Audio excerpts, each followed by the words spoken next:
Good bye Mister Chips chapter 2। सड़क के पार कदीम एल्म्स दरख्तों की फसील के पीछे ब्रुकफील्ड वाक़या था, जो मौसम खज़ां की बेलों के गुलाब के नीचे सुर्खी माइल दिखाई देता था।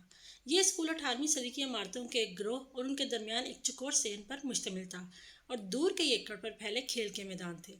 इसके बाद छोटा सा दस्तनगर गांव था और कुशादा दलदली इलाका था। ब्रुकफील्ड, जैसा कि वेदर भाई ने कहा था, एक कदीम इदारा था जो कि मलका एलिज़ाबेथ के अहद हुकूमत में कायम हुआ था।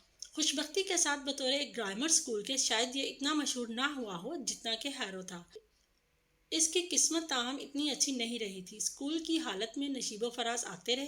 किसी वक्त ये तकरीबन वजूद खो देने की हद तक जवाल पजीर हो जाता और किसी दूसरे वक्त ये तकरीबन मशहूर मारूफ बन जाता।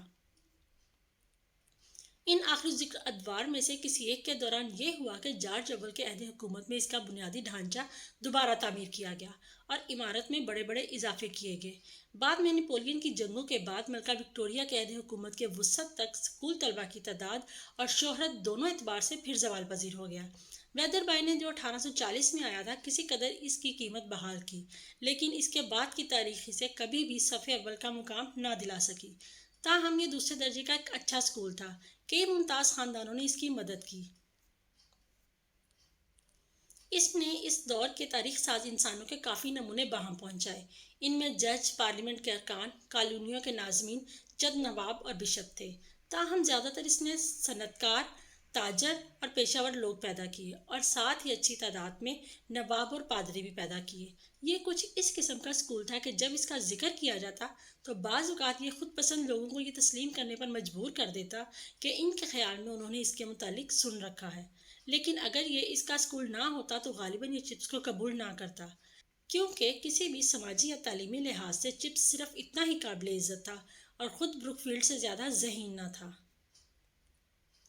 इब्तदा में इस बात को समझने में कुछ वक्त लग गया, इसलिए नहीं कि वो शेखी खुरा या मगरूर था, इसलिए कि 20 से 30 साल की उम्र की इब्तदाई दौर में वो तरक्की का उतना ही मुश्ताक था जितना कि इस उम्र के ज़्यादातर दूसरे नौजवान हुआ करते थे।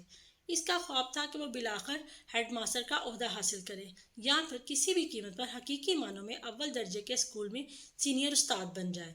बार बार पेश आने वाली आजमाइशों और नाकामियों के बाद ऐसा सिर्फ बतदरीज हुआ कि इसे अपने तालीम के बेमेल होने का अदराक हुआ।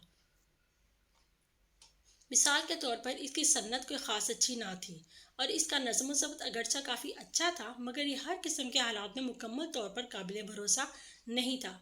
इसका कोई निजी असर नहीं था और ना ही ख़ास अहमियत के हामिल को ख़ानदानी रवाबत थे।